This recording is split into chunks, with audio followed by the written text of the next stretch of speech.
Good morning, good morning, good morning. I am back, and my connection should get better in a moment or so. And hey, we can celebrate! Yay! It's from our hole punch. This is how we do it on the farm. This is our confetti from the hole punch. But we won the election. Right on. Good job, Danielle. Good job, Alberta. You guys definitely I got it everywhere. You guys definitely kept us up until 11 o'clock last night to find out. Sure enough, she got her majority. And the cities are still very orange. And if you look at Calgary, it looks like they sprung a leak to the west, and it went orange that way a little bit. But yeah, we won. It was a good show last night. We did 4 hours with a whole bunch of guests, and it was a good time. So we're very excited. I am tired. I am tired because a very late night for me. But here we're here, and we're in a good mood. And we got some nice weather, and we got Wayne. He just popped up. Hopefully, we can work out those audio issues, but away we go. But good morning, everybody. Are you excited? Let's see what the chat says. Oh my goodness. Good morning, Ellen. Good morning. First, way to go, Alberta. Now let's hope she doesn't turn into another tyrant. I really hope that she's tucking the shackles off now, the shackles of the upcoming election. I hope that that's gone because she definitely was a little bit restrained for those 7 months. So I'm really hoping that she was shackled only because of the potential election results. So hopefully that's done. We'll bring you on in a sec, Wayne, and we'll check that audio, buddy. We got Motown. Good morning, Motown. My pen pal, my Twitter friend. One of the reasons why I want to go to Calgary in July. I'm looking forward to meeting you there, Motown, you and the family. Good morning, Jason Paula and everyone. Great new song. Thank you, Zahena. Zahena. Yeah, it's lovely. It's a good way to wake up. I thought, he made the song after we were talking about some of the problems in Canada when I first started my campaign. It inspired him to go ahead and make a song about Mr. Trudeau.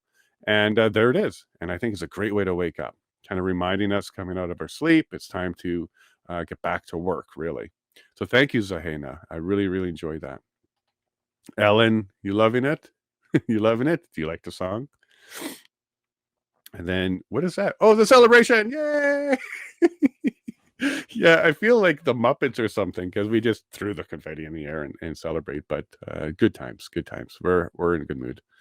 And good morning, True North. Thank you very much for that interview yesterday. It was wonderful.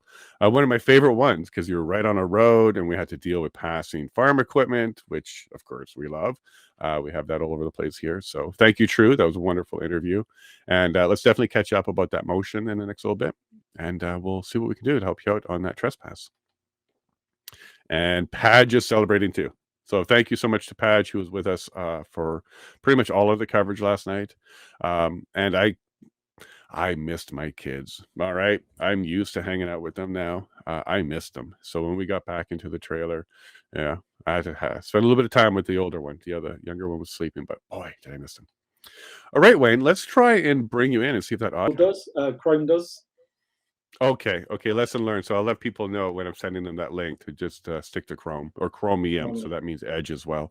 Go ahead and mirror your video again because it was able to get your text proper if you want to do that. If you do that mirror option on your video. Oh, right. Yeah, because right now we see backwards. There we are. Left to right, right to left. We're good. And then Tammy was talking about my YouTube thing. The YouTube change the rules as often as the government does. Yeah, and a lot more silent too than the government, don't they? They just do it. Well, Wayne, you're here. Okay, so I'm very happy, very, very happy that you persisted through the issues to get the audio to work. But that's the kind of guy you are. You're a very persistent person. You take the challenges as they come, and nothing holds you back. You're going to get your voice out there. So that was a great way to introduce you today, because that's kind of the guy you are, isn't it? It seems to be. I mean, if I can get my head around it, because this is the challenge I find with a lot of things. My memory's been so jarred that even the simplest thing can just totally tax you. Yes. But you just have to take a deep breath and just sit there for a moment and actually think, what is something else that I can do? And you generally get there. But yeah. Yeah, your persistence is inspiring. This is just one more example, but I've known you for just over a year now, and That's you're right. always out. Yeah, you're Oh, always yeah, that way. time flies, isn't it? It's great to see you though. You look like you're doing good. But for everybody who doesn't know you, let's go ahead and let them know who you are before we get into the story. So let's do 2019 and before, and kind of let them know what kind of guy you were, and before this COVID thing hit. You know what, Wayne? What's your story, bud? Yeah, okay. So I mean, I was quite a healthy 50-year-old. I worked. I was always quite busy traveling, going to concerts and meeting people. Very sociable, and I enjoyed my lifestyle. I was probably not resting enough that you should do, but your days are short. You feel even then. So I was always doing something. Mhm. Um, but then the madness kind of hits, and obviously, Mum was very ill in 2020, which I now discovered is something else. Belie- Originally put down as a COVID death, but obviously isn't actually that, and so it turned out to be a midazolam and morphine protocol, which is what so many other countries are facing the same issues, but using a different sort of protocol. In America, it's very much a remdesivir one. I'm not too sure what Canada were using, but recording your loved one's passing as a other without telling you, because they basically put them on this protocol without you knowing, without your saying so, um, for reasons that made no sense, is murder in no other terms. I was speaking to my mum on the day before, and I have a video, and I posted it before, and she was fine. She wasn't struggling to breathe. She was talking calmly. She wasn't well in herself anyway. We knew she had long-term problems mentally, sadly, but she was well. And there was no reason why the government would then, or even hospitals would actually say, well, no, we're going to put you on an end of life path care um, protocol purely just to remove the elderly from the equation. Hmm. Um, it was horrendous when you discover the depth of the whole agenda. Personally, I know there's thousands of people in the UK who lost loved ones this way, for no reason other than to produce these high numbers of people who died, to create that fear campaign. And that Sadly, started early in 2020. That was like in the beginning of 2020. yeah. So it was in March that we first experienced a lot of difficult times in hospital, shall we say, Hmm. dealing with repeated DNRs placed on my mum, which are do not resuscitate, in Yes. case you then put further stress and pressures on them. So if somebody was seriously ill, you kind of think, well, maybe it's harder to try and bring them back. And in that, it kind of makes sense in a way. But when somebody's actually well, and what they do is by placing them on a DNR, you actually then are allowed legally, in their eyes, to make their health worse. So they stop giving you nourishment, they stop giving you Right. fluid. And over a period of weeks, of course, your health then goes downhill. And until you reach a certain point that they can then say, well, oh, well, this person's really unwell, we can give them end of life now. And it's all legal in their eyes because they have paperwork to back it up. Right. It doesn't make it right. Um, no, it's horrible. So in the UK, they can put a DNR on. Like the family doesn't do it. The hospital does it. Yeah. So they're meant to discuss this with you. Hmm. It's meant to be a joint decision for It's a you to decision. not. Full stop. Right. It's meant to be. You're Yeah. meant to have your input to agree that it's in their best interests um, to have this treatment. I found out that it wasn't. They basically said, "Well, no, we make the decision for you." Well, I said, "Well, that's not right." I said, "I want you to fight for my mum." This is day one of her being admitted with a minor infection. And I said, well, this is not right. I want you to fight for my mum. I don't want her dying. And he says, you don't have a say. Wow. I am shocked to hear that. Wow. So I guess that's a common thing. Is that written in law? Is that somewhere? This is so much more common than you even imagine. I'm finding out. I mean, this is what's kind of leading to a discussion in Parliament next month that a number of families are invited to talk to Andrew Bridgen MP, who's been fighting for a lot of cases in government, of which Midsomer murders were one of them. I'll be there, 14th of June,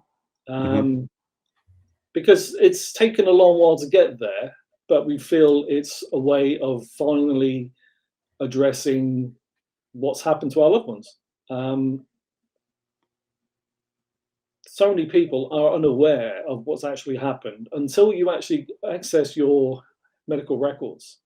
It's the depth of evil that's in them, because they tell you one thing, but it's when you actually get your records and actually read something else, that's when you realize how shocking it was. So have you become like a medical professional, reading all this stuff, digging into this? Like, were you into this before all of this, or did you have to get into this, become like a pseudo doctor? No. I think what happened is when I've experienced so much over the last couple of years through my own health problems and not receiving the answers that I needed, but then also realizing that I'm not being given the full picture. And so with mums, I also accessed my own records. It took me a year to actually get them because they just don't want you to know.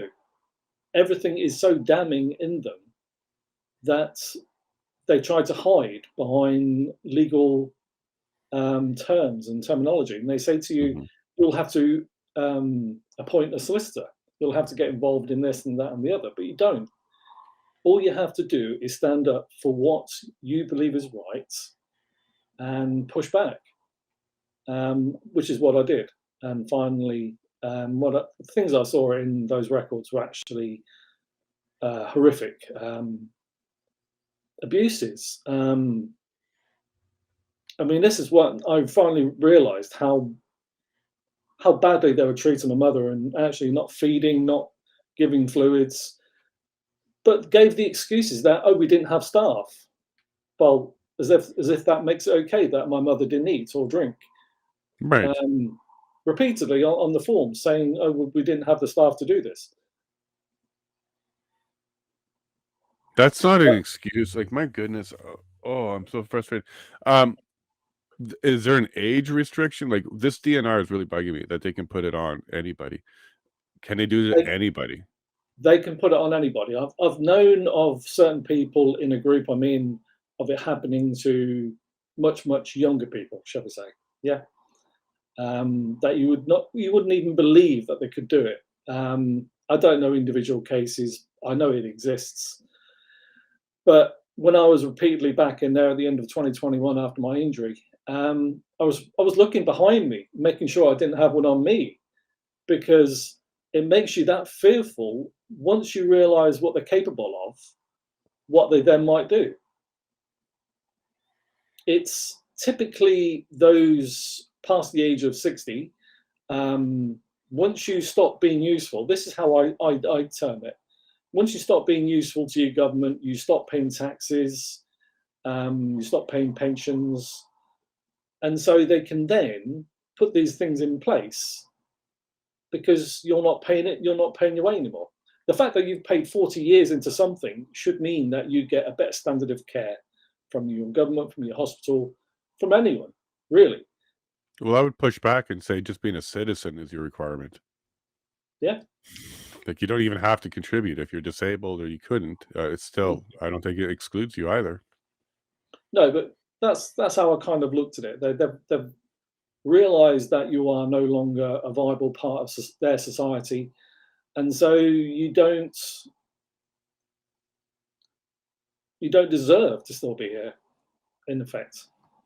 Now we see that at end of life and beginning of life with prenatal testing and certain types of end of life care happening at that level too. So I can attest to you that even in Canada, we definitely value humans in a certain way, and when they drop below a certain value, we encourage their death. I've seen that coming up Yeah. quite frequently in Canada. They've been talking about the euthanasia clinics, and it's something they want to adopt here. And that puts people in such a horrible position over the last few years through locking them down, restrictions, losing jobs, through their own making, the government's making. But then saying, well, oh, we have the solution. Here's euthanasia care package for you, which is so shocking. The government should have been there in the first place to stop it happening, but then provide care when they realise people are being affected. But they take the opposite stance. Yeah. So I'll get into your advocacy work in just a second, but here in Canada, you're aware that we have MAIDs, which is medical assistance in dying. And in March, we were expanding that to include mental health and mature minors. The mental health one was people with dementia and people suffering from not even extreme mental health, just mental health to the quality of their life, which moved the care, because it used to be, I hate using this word care. I don't like this stuff. This should never exist. We shouldn't be doing this. But when it first came in, it came in under the guise of care for the terminally ill and people that are suffering. Now it's the caregiver's pain that's being addressed. When you're dealing with mental health and dementia, you're not dealing with the person themselves in pain. For the most part, they don't realize what's going on, but the caregiver is the one that suffering. So that's the suffering that the government now allows to be the reason why you qualify for MAIDs. Now that particular program, the mental health one, has been pushed back enough that it's been paused. So we didn't put it into place in March like we were intending to, which is good. Bit of a reprieve there. It's not off the table. It's not off the table though. The reason why it's still on the table is they want some more discussion, maybe around exactly which types of mental illnesses would qualify. So that means I don't think they're going to end this entire push. They're just refining it at this stage. However, a mature minors is still on the table. So mature minor is anybody that the state determines is mature enough to make the decision for end of life. So the state gets to make that decision, and then the state gets to provide it to them. And under mature minors, parents have no say. So kind of like your DNR is just put on by the state itself. Here we have MAIDs, which is being applied and provided by the state on a decision level as well. So I wouldn't be surprised if we find out that we've been doing something similar with the DNRs here. When my mother was very ill and before she passed, I know that I had to make that decision. I was asked, I sat down with the staff. We had to make that decision together. I was asked about it. And of course, Mom was part of that as well. But I don't know. I don't know. Maybe something changed since then, where maybe this COVID part, I don't know. Anybody in my chat, if you've come across this, where a DNR was put in place on somebody without family involvement, let me know. I'll talk to Pastor Adam. He might know about that. Now, of course, this led you to advocacy, because first your advocacy for your mom and for yourself. And by the way, we haven't touched on your story. Your story includes your mom, but it also includes you. So let's go ahead and tackle that on why it made you go from somebody who's enjoying life and athletic and out there and going to do stuff, just getting it on, to becoming an advocate, becoming a pseudo doctor, becoming a pseudo barrister. You're having to fight for stuff. You basically just went on a crash course to become an expert on advocacy. So let's go ahead and talk a bit more about how that push happened for you, and then what's happening from it. Like, what are you doing with that? Yeah. Well, because I was in such a poor frame of mind with everything that had happened to Mum, and through that whole crazy time of everything shutting down, it was causing a mass hysteria for shopping. And I worked in retail, food retail, and so we were working harder, longer, and so I just didn't have the time to look at anything much, really. I was working very long hours.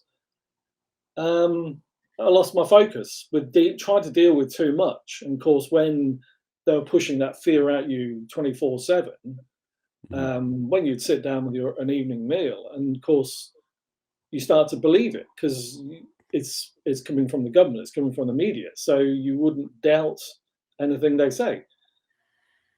Until then, February 22nd, and within hours of having this treatment, I had shocking symptoms, crashing headaches. I couldn't think. I struggled to walk. The neurological issues amplified into an area where I was quite confused mentally. It ended up with me being rushed to hospital, and I was there for 11 days, diagnosed with brain tissue damage, which they saw quite evidently on the MRI scans, and which they linked to the treatment as well. So I had all this in place. So you'd think going forward with this evidence and a prognosis of seeing MS in my future from the demyelination of the brain tissue, which is what then caused autoimmune disease, of which MS is only one. Doesn't mean you're just going to get the one, but they're so sure that you're going to get that one at least. It seems I'm now suffering bits of arthritis and all other things, but it's just all part of that package. You can't do much about it apart from treat your symptoms, which is what I have been doing since from when I was released in March the 18th from hospital, because you've suddenly realised that your doctors don't want to help you. You're an inconvenience to the narrative. You got hurt. That basically straight away tells them that, oh, well, we can't treat you anymore because they got funding from everyone that they gave to people. They got paid, in this country, it was about £30 per person. If they treated a married couple, they also got a bonus because they treated both of you. If they gave the treatment to a child, they got £45. So that's a payment to the doctor and the surgery. Yeah, and going by the numbers and maybe the motivation behind the numbers, they're definitely going after reproduction. That's right. So they needed that drive there. So all of a sudden, you're proving an inconvenience to that funding. And so they basically switch off. They don't really want to know. And I fought for months to see first the neurologist, who initially seemed helpful, but then the switch in narrative came in after a few months, and they basically just kind of closed it down. And so after that point, they really just they didn't want to see you, didn't want to hear you, and so you then on your own, which is kind of where the advocacy come in, because I needed to do something. And you have to remember that I was about 5 months, I wasn't going anywhere, I wasn't doing anything because I couldn't function to my normal ability. I used to be a bodybuilder, I used to be a runner. And so I was always very physical and very active. But to go from that to being nothing with a walking stick was quite a shock. But you have to remember that was your life then, today is what you can actually achieve. So you change your focus, and that's how you carry on. Advocacy came in purely from trying to stop others being injured like you. Better informing people make better informed choices. It's quite simple to me, the way I kind of thought about it. And a few people I met early on through social media were brilliant. And they kind of convinced me that speaking, sharing my story would really help. as they had been doing. And so I joined Clubhouse. Obviously, Twitter was a very, very, very good at that stage. And I kind of linked to about 7,000 people following me purely just through sharing my story, which then kind of convinced me that I still needed to do more because I was starting to reach people. And then people contacted me all the time about podcasts and things where I could talk to people around the world. Because I wasn't the only one. I mean, there are other people doing that at the same time. But the more people speaking creates a stronger voice. Right. And that's led on to so many things over the last couple of years. I mean, through protests and then appearing on Mark Stein's show, of which Andrew Lawton is a part of. Absolutely amazing person. Just to have somebody in the media giving you a chance to share your story, because the censorship and the control over the output was so damaging to every single person who was injured, because they are supporting that wall of silence. So with that in place, nobody then gets any help. Nobody gets the treatments they need. Your connection to the outside world, to others, is also clamped down on. I mean, I faced that in early 2022 because I was saying the wrong things. I was just being so outspoken with it. Like yourself, I got my first strike and I got another one, and then I was banned. Okay. I then came back, as you do. You can't stop. Then obviously I was on Mark Stein's show with a large group of other people who'd lost loved ones. And that was amazing. It really was, to feel like we're being seen, heard, and listened to. And not alone. And not alone. That's the biggest thing, because when your media repeatedly says to you that it's safe and effective, you know yourself it isn't. There's doubts. At the very minimum, there's doubts. If you at least say there's doubts, then you are at least listening to people. Sadly, with that appearance the second time, because I was in a protest in London, organised by a good friend of mine called Fiona, truth be told, and I appeared on his show again too, because basically his producer had joined me on that, in sharing that message of people's fight, because it was basically for those injured people and bereaved. And the police presence was pretty brutal. I mean, there's been much worse ones, but I saw firsthand of how evil it could be. I mean, I had some police officers stand up behind me because I was right at the back, because I couldn't keep up. I mean, I was with a stick, I was struggling, but I had to make a stand. I had to be there. And he looked at me as though to say, "What are you doing here?" And it worked, and I had to give up. But I did join it later on again. But that footage that his producer had captured appeared on a show the following week, and I was asked to appear again. But with that appearance, I then became banned again on social media. I know what did it, because I was trying to connect with people who had helped me along that way. I became too known as the person that created changes or helped create changes in the previous year.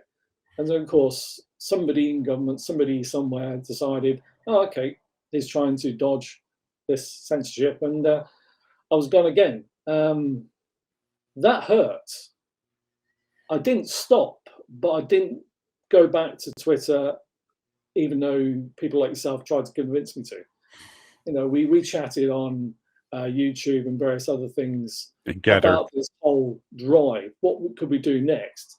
Because it's a worldwide thing, from Canadians fighting for freedom to Americans in January 6th.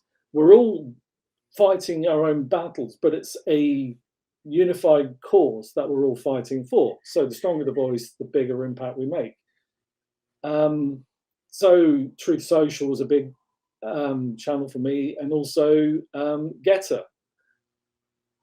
Amazing connections, amazing amounts of people, but there's something there with the message. It just doesn't seem to get through to as many people as it does on Twitter.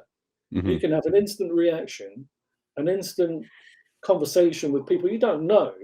You also do get trolls and others who try to interfere and shut down the narrative.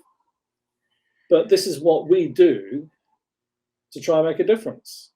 I'm no expert in legal matters, but I pick things up over time through medical records. The same. I pick up terms, I pick up things that I can then research and then find out that's something that's hugely dangerous and should never be given to people. I've had medications made out to me that should never be given to somebody who's had brain damage.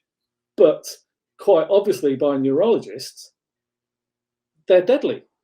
And I picked her up on it and I said, well, what are you doing giving me this for? So you have to stand up for everything that you read and see to find out the hidden dangers. I might not have still been here now. It's a miracle I actually survived the injury, first of all, because so many people appeared on the show related to their loved one who'd passed very quickly with the same symptoms. They had brain hemorrhages. Right.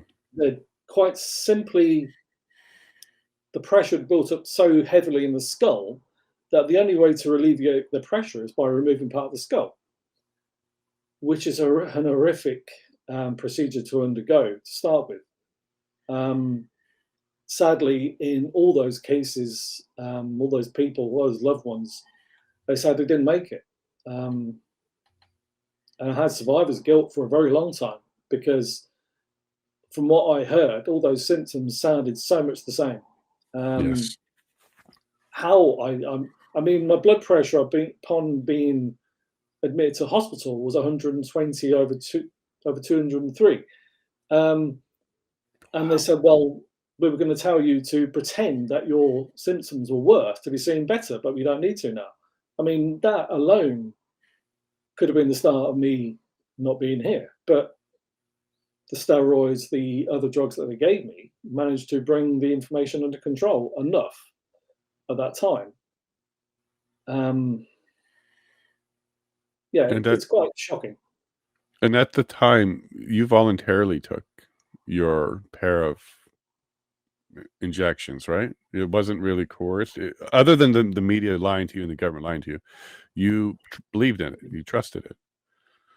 I didn't think that there would be anything ulterior. When somebody tells you on the evening news repeatedly that there's a threat, that there's a risk if you don't have something, when the time is right, you're invited in and take it. So you start to believe. I mean, I did, because I've believed my government full-heartedly all these years. I never dreamed that something so evil could be in my midst. Yeah, I did. I turned up on the day. I should have had some sort of a hint of something not being quite right when the lady walked over to me and she was full of a cold. I mean, full of a cold, sneezing everywhere and just spraying germs everywhere, as you do. But she said, "Don't worry, you won't catch anything." And I'm thinking back, like, of what we now know about this virus, shall we say.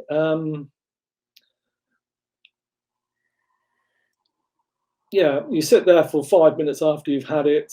You only get a piece of information, of a sheet, a form, describing some basic side effects you might see after it. That was quite telling in itself for the lack of actual information in it. But of course, you only get that afterwards. If they say to you, yeah, this is the interesting bit. See, if you had informed consent, you would know precisely the risks going in. You don't get that, though. And this is where the legal standing is on most of the cases coming up against these companies now, because we didn't know. And you ended up getting both? No, I only had the one. Okay, so I misunderstood that part. So you got the one, and then you had a reaction. Yeah, that's right. I mean, it was so bad. They even said initially to me that my injury would be reported to the government's reporting scheme, yellow card scheme in the UK.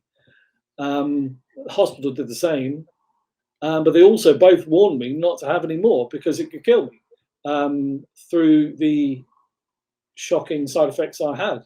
So that tells you straight away that there's something wrong. But when I was in hospital, I actually had that time to research then better. And I realized that something didn't kind of make sense. So that's when it kind of become clear to me that there was something else going on. You want to talk about this government program that the UK has for vaccine injury? It existed before COVID, so this program was in place before COVID. You want to talk a Yeah, bit that's about right. that program? Yeah, so in the UK, we have the VDPS, which is a vaccine damage payment system. That was set up many years ago for all drug treatments that then gave side effects, as it were, symptoms, injury. But it's been in place now for 40 years and it's never been revised since. So any injury or death emanating from a treatment is purely out of date because it's not taking into account somebody's life lost. So when a breadwinner in a family has suddenly gone, what do the loved ones left behind do? Well, Right. this basically you get a payment of £120,000 for a death or a major injury, a 60% disabling injury. If you don't meet that 60% criteria as a minimum, you don't get anything. So what has happened, there's about 57 people that have been paid out so far, out of about 3,500 people, roughly. That's gone up majorly from September time last year. There was about 1,900 people that had applied for it.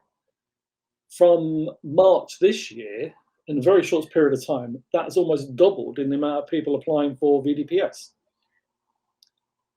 which is quite dramatic when you think like 2 years later, people are suddenly realizing that their injury is becoming some more problematic. They need to do something. But sadly, most people get rejected, either on causation or they are lacking that 60% minimum injury.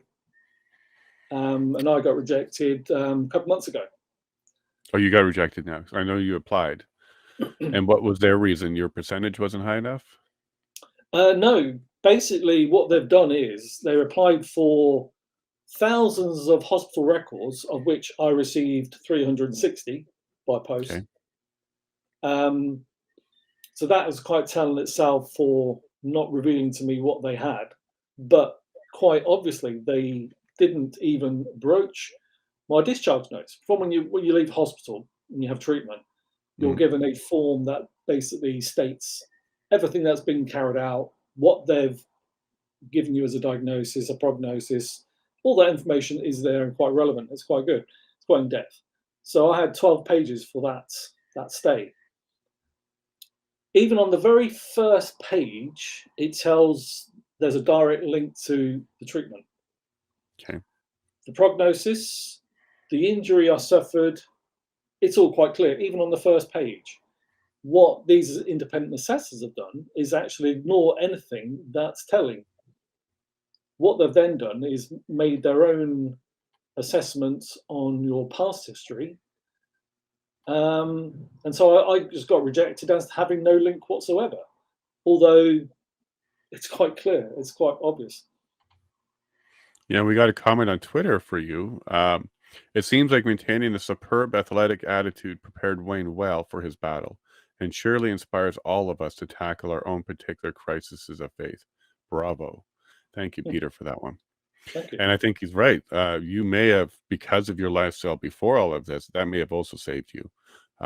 getting your body a little bit more prepared and in healthy shape may have saved you. Not everybody's a runner, not everybody's athletic, and maybe No. they're some of the unluckier ones. I do gotta say, you do seem to be doing a lot better since our last visit. Your color I've seems had good, and your energy. some. Yeah, thanks. I mean, last year I was trying to do a little bit more exercise, just trying to. I can't do the cardio. I struggle with that because it's not officially a myocarditis symptom I've got, but I do have that irregular heart rate, Okay. and so I have to have various treatments for that to calm things down, which I've now on CBD, which is proving to be very beneficial. For migraines as well. It just calms a lot of things down.